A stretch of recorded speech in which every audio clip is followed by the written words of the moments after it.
Be my boyfriend, just for a week. She said it like she was ordering coffee. I almost choked on my soda. My name is Nathan Cole. I live in Chicago and work as a forensic accountant. That sounds cleaner than it feels.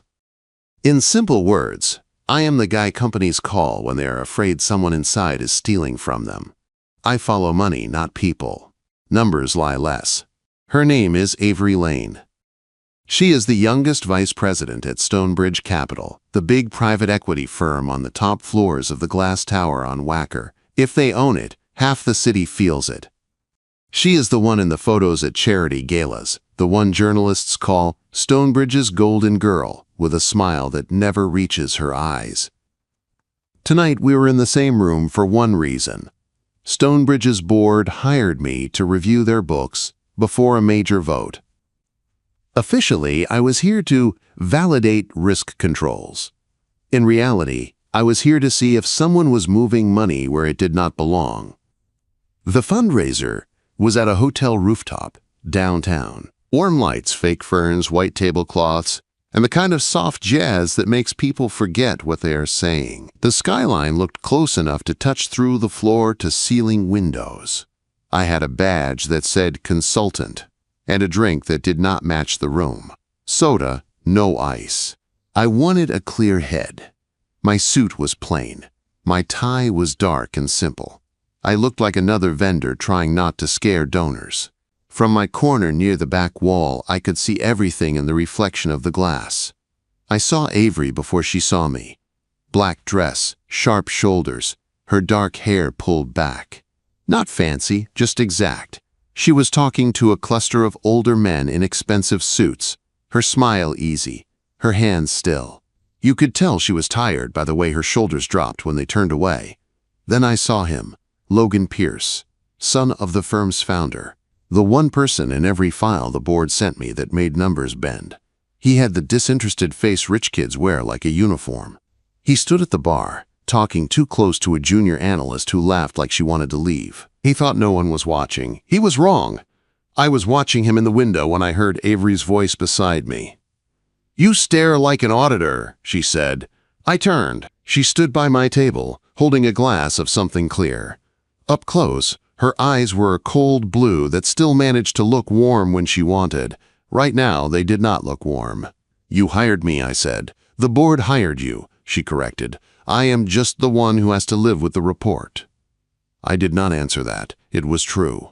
She looked at my untouched drink. "You are not enjoying yourself," she said. "I am working," I said. "The two do not mix."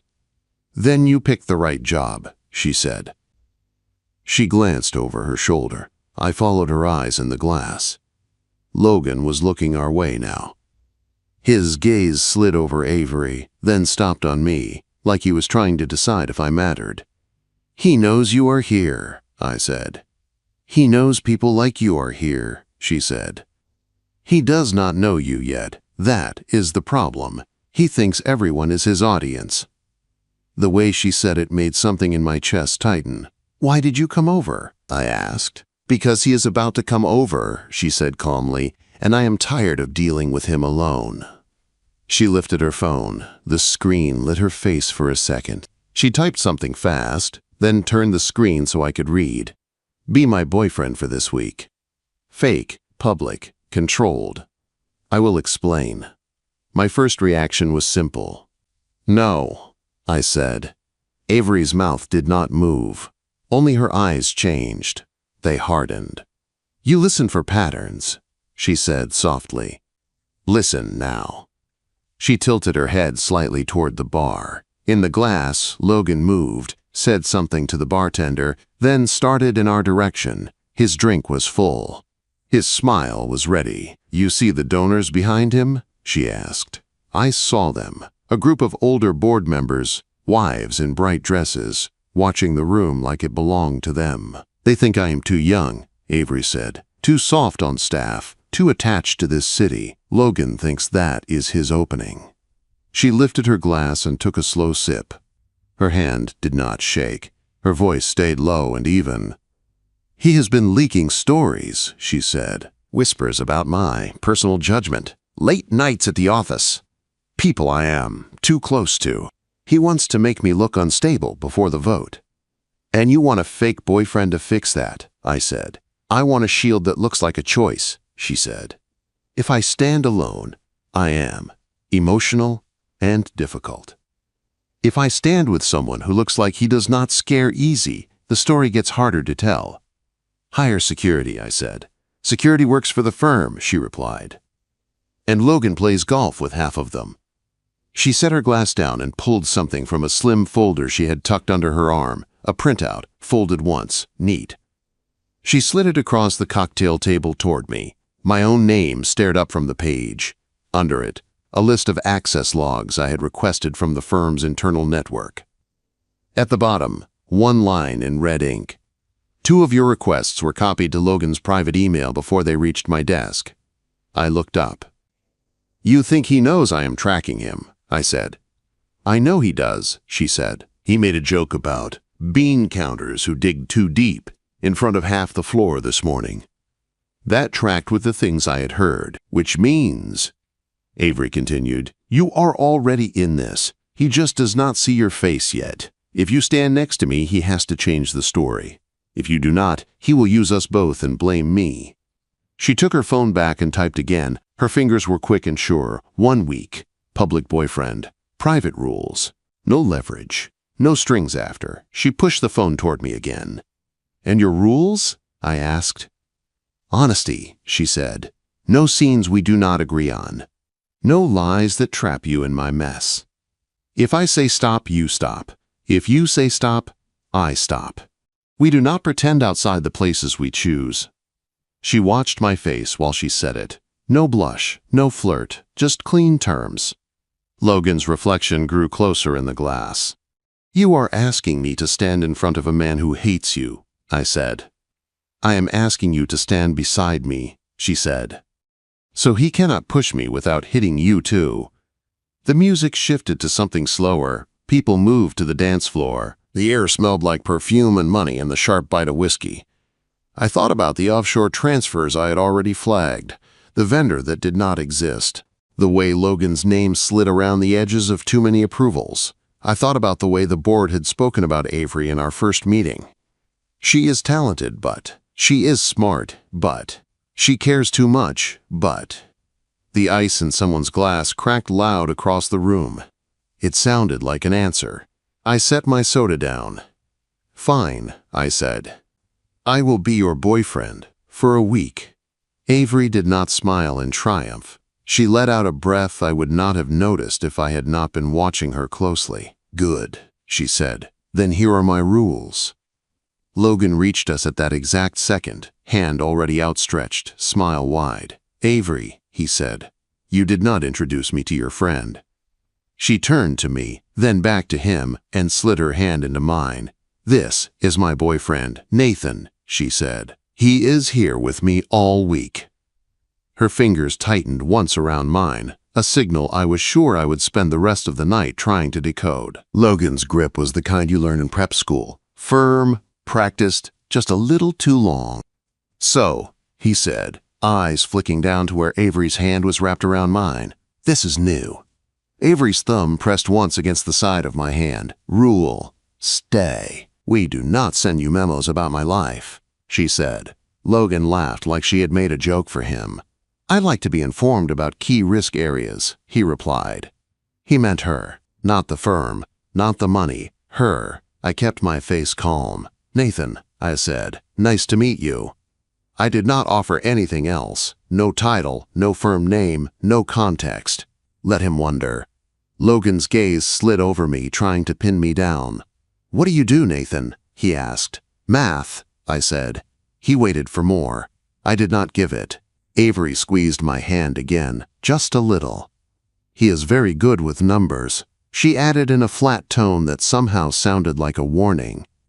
For a second, I saw something cold flicker in Logan's eyes.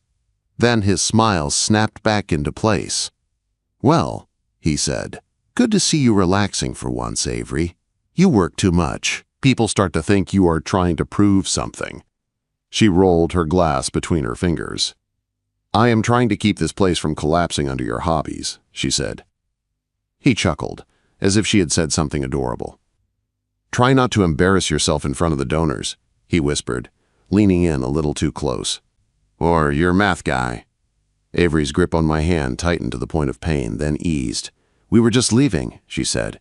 She turned her body toward mine in a clear cue. "When you move, I move," she had said the night before. I moved. "Nice to meet you," I said to Logan, and meant none of it. We walked away together, her hand in mine, the city lights reflected in the glass, as if the whole skyline was watching us lie. In the hallway outside the ballroom, the sound dropped. The music was muffled. The air smelled like cleaning supplies and leftover cologne. Avery let go of my hand and leaned back against the wall for a second, closing her eyes. The pose would have looked relaxed to anyone else.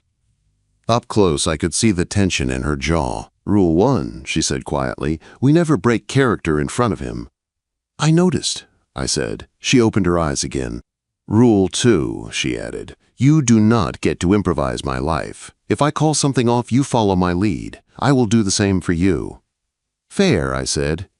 "Rule 3, she said, and her mouth curved. "You cannot look at me like you are writing a report when I am pretending to be your girlfriend. It ruins the illusion." "I look at everyone like I am writing a report," I said. "I can tell," she replied. "Dial it down 10%. We stood there in the quiet hallway, our fake relationship printed in invisible ink between us. "What are your rules?" she asked. I thought about it. "No surprises," I said.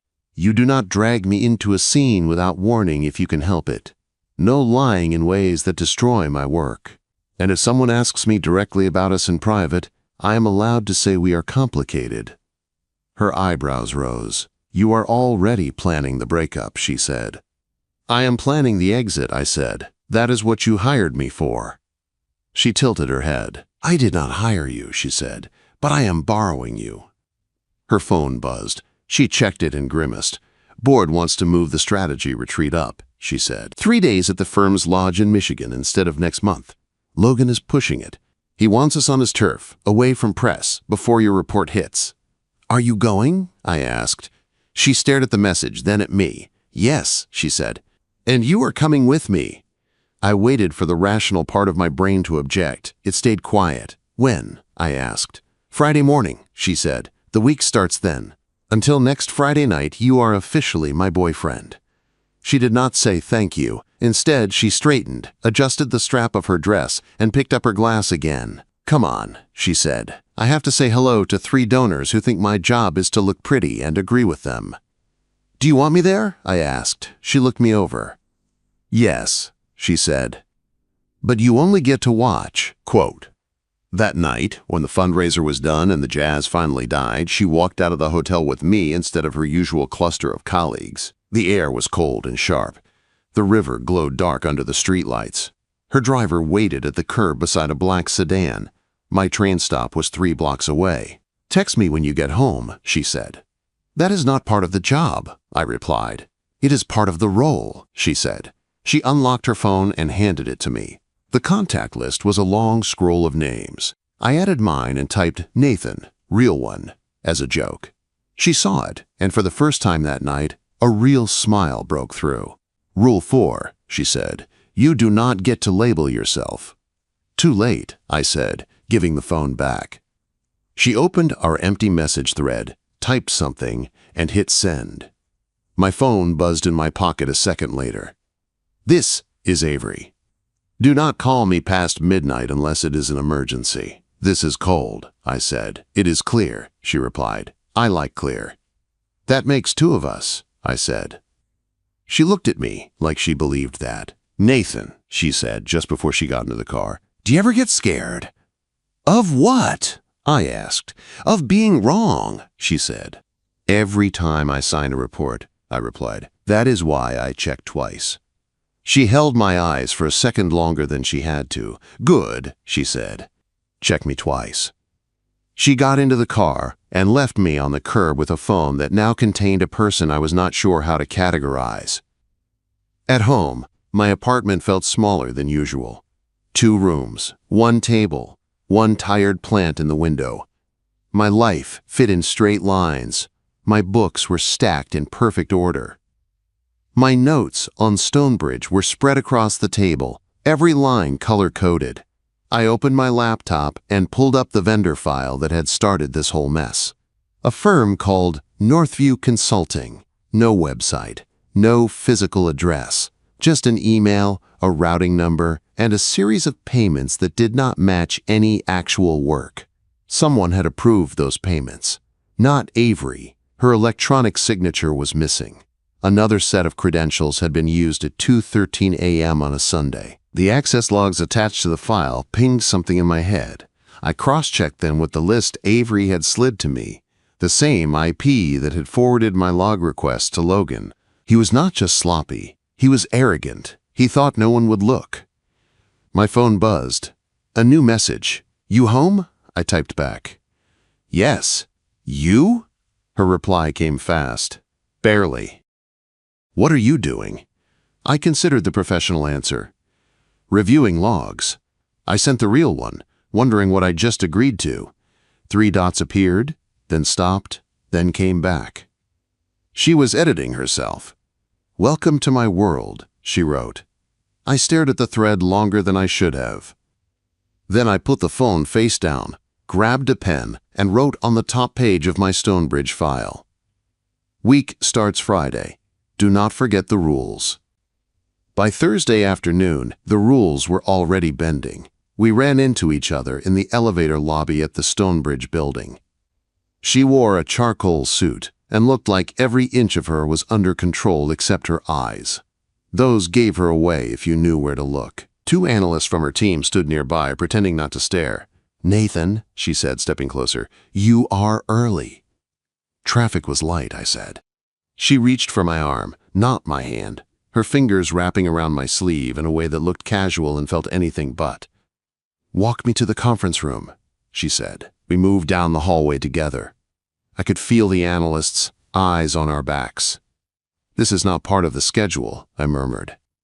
"Logan has been sniffing around my floor all morning," she answered under her breath. "If he thinks I am here alone, he will try something before we leave." "What kind of something?" I asked. "Rumors," she said. A concerned conversation with HR about my stress, a suggestion that I should take a break from the vote.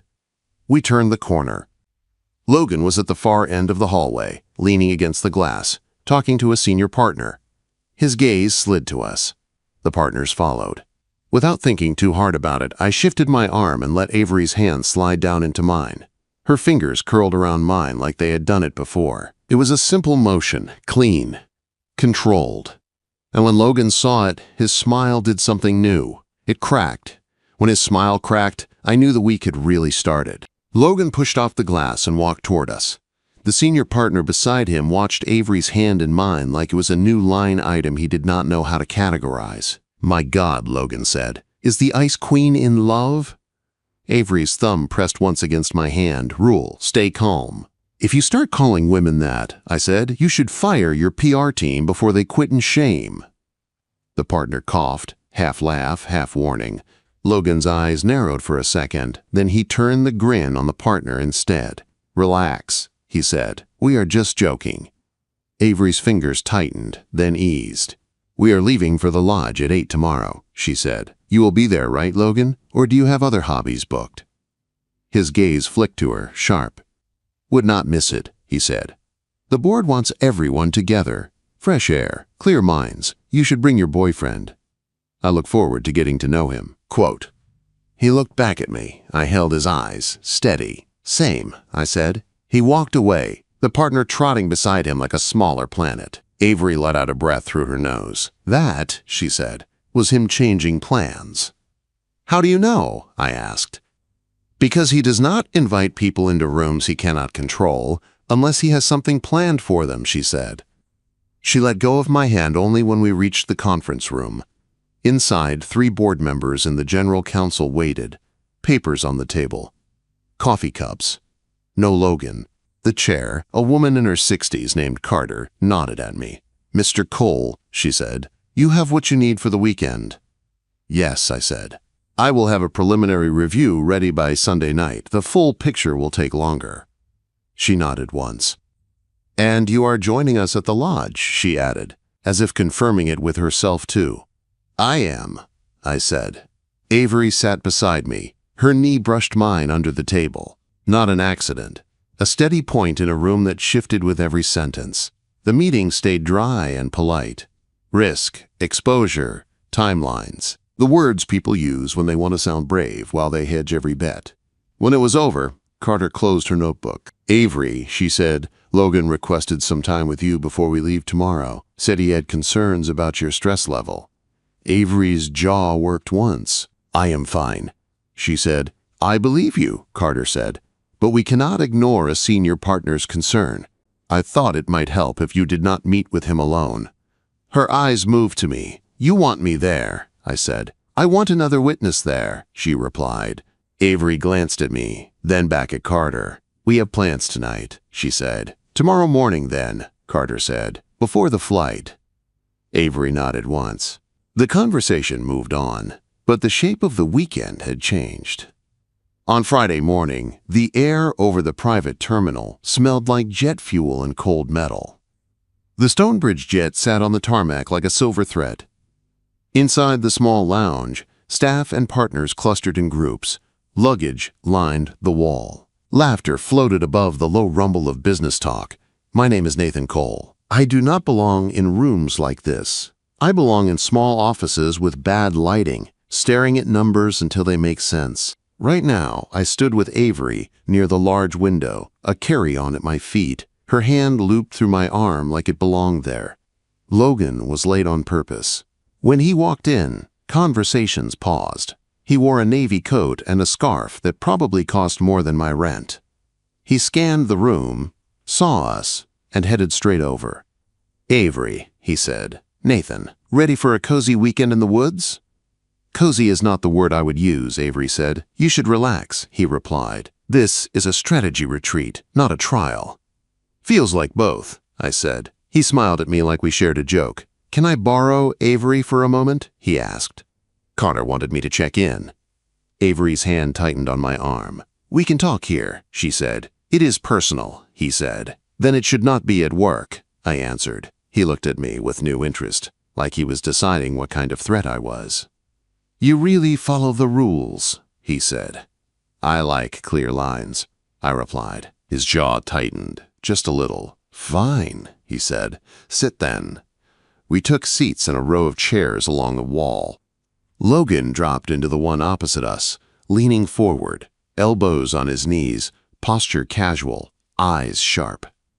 "I have noticed some concerning behavior," he said, in the falsely gentle voice people use when they want to sound kind and feel powerful. "From whom?" Avery asked. "From you," he said.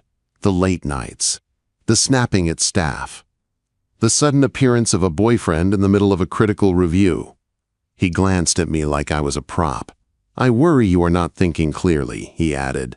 Avery's mouth curved, not in a smile. "You worry I am not easy to move," she said. He shrugged. "The board needs stability," he said.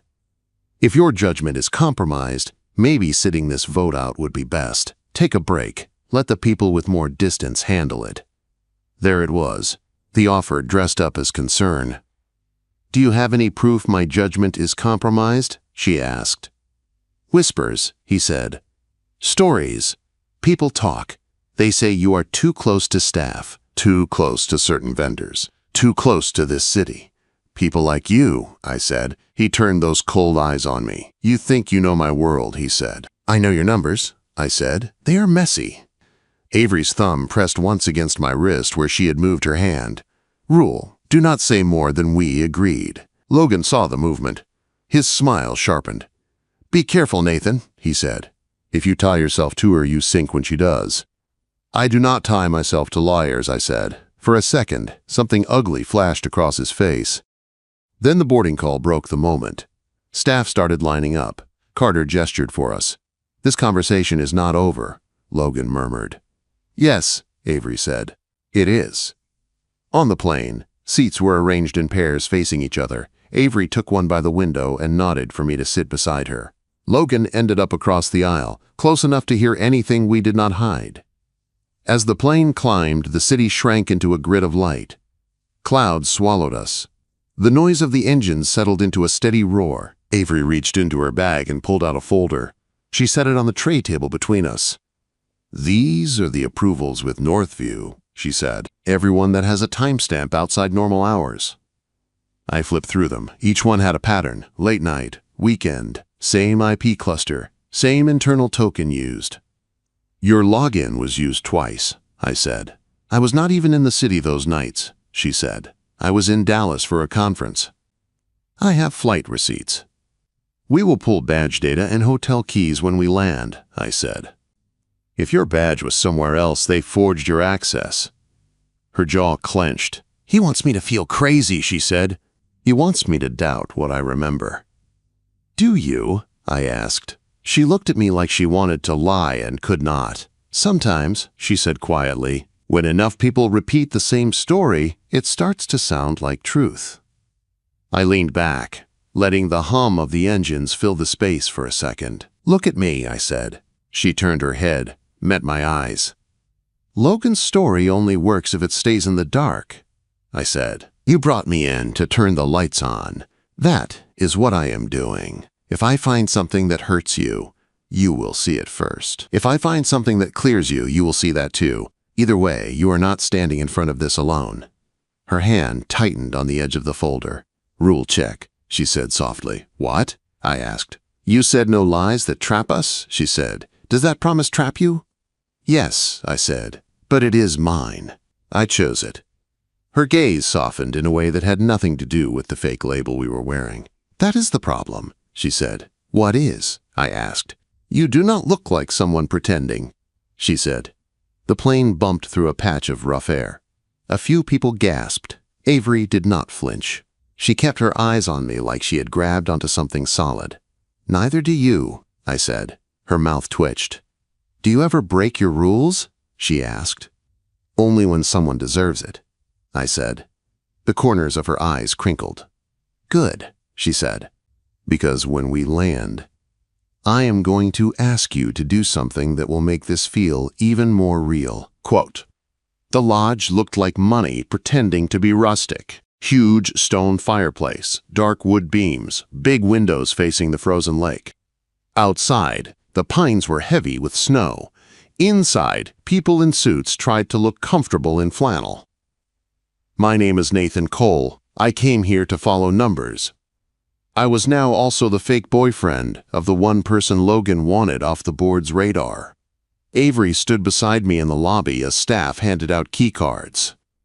She wore a simple sweater and dark jeans, nothing flashy, but she still looked like the center of gravity in every room.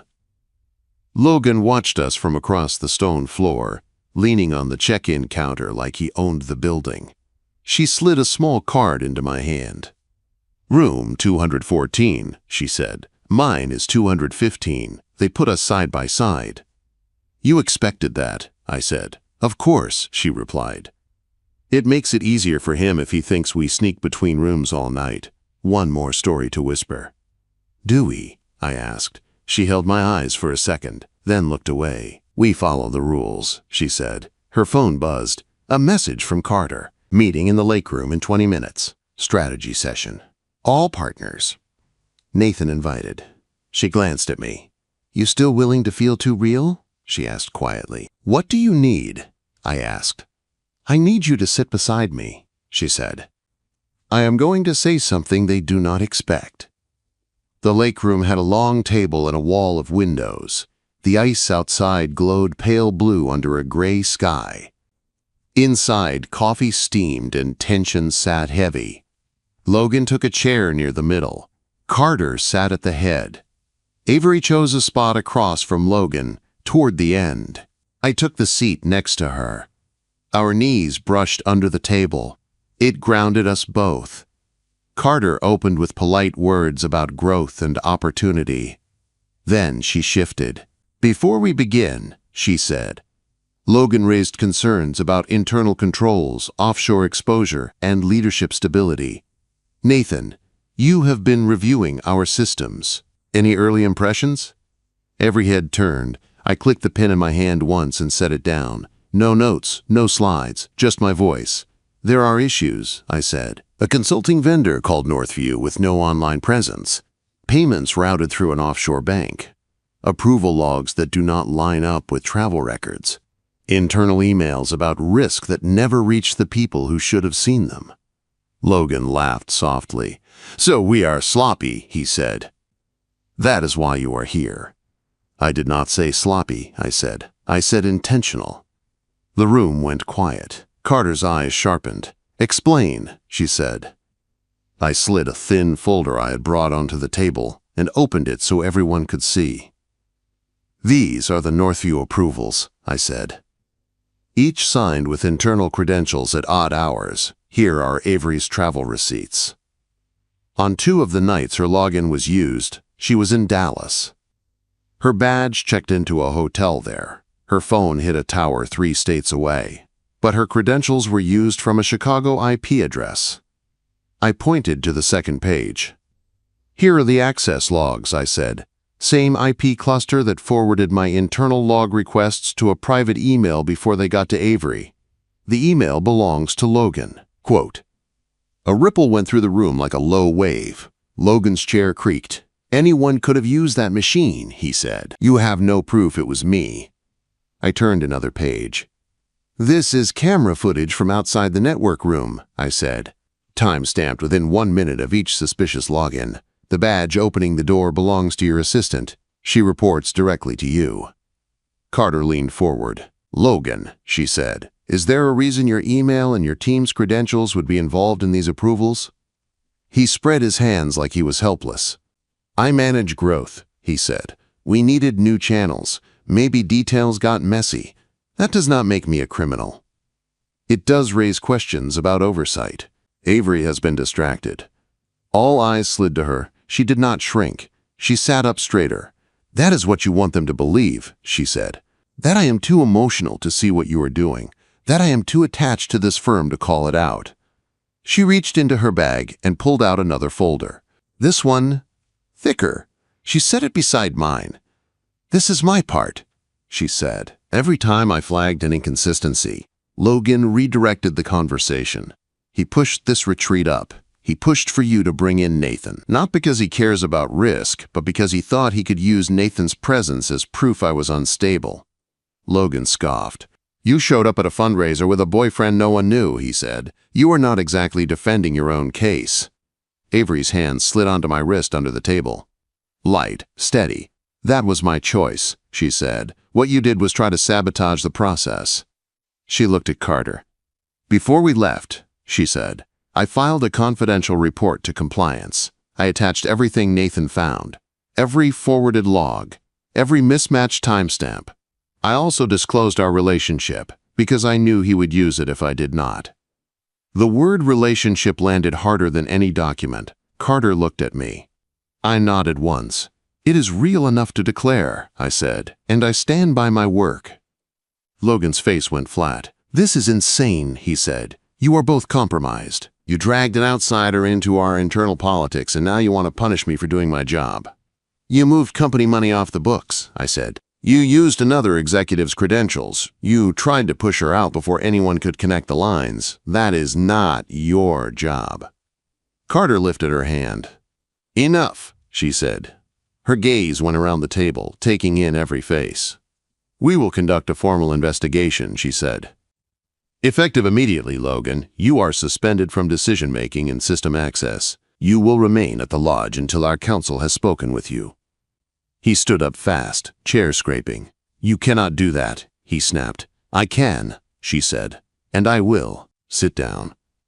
For a second, I thought he might walk out. Instead, he dropped back into the chair like someone had cut his strings. The rest of the meeting blurred. Procedures. Next steps. Legal phrases in plain voices.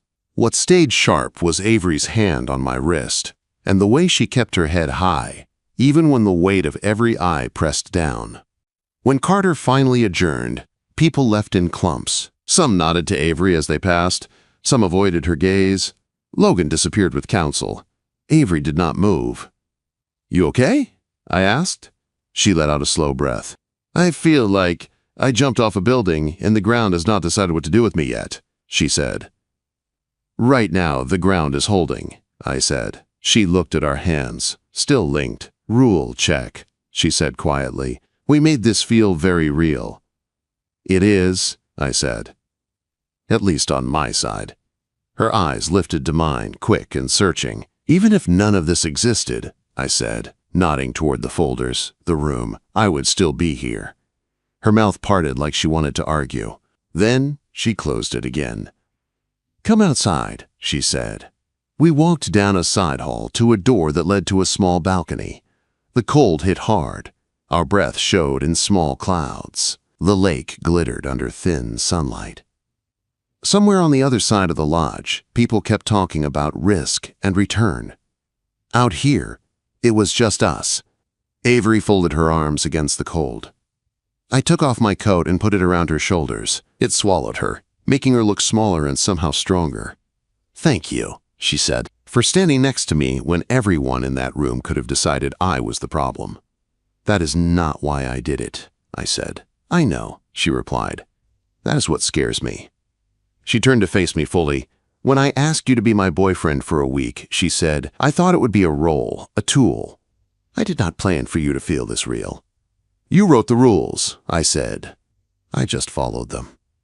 Her hand slipped into mine again, fingers fitting like they had on the first night, only now there was no script. Then I am changing one, she said. Which one? I asked. The part where you walk away Friday, she said. If you still want to leave, you can. No leverage, no pressure. But I am not going to pretend I only needed you for the week. The lake was quiet. My heart was not. I do not want to leave, I said. Not if staying means this is real on both sides. She took one step closer. It is, she said. On mine, too. I lifted my free hand and brushed a strand of hair away from her face. She did not flinch. She watched me like she was letting someone see her without armor for the first time in a long time. Can I kiss you? I asked. Yes, she said. Only if you mean it. I did. The kiss was not perfect. Our noses were cold. My coat shifted. Her fingers tightened on my hand like she was hanging onto a ledge and a lifeline at the same time. But it was steady and sure and exactly true. When we pulled back, she leaned her forehead against mine and laughed once under her breath. What? I asked. I asked for a fake boyfriend for 1 week, she said. You turned it into something I do not want to give back. That is on you, I said. You wrote rules that made it feel too real. She smiled, small and honest. Good, she said. Then keep them. She slid her hand down my arm and laced our fingers again. After this week, she said, I do not want you to be my fake anything. Then what am I? I asked. She squeezed my hand. You are my real one, she said.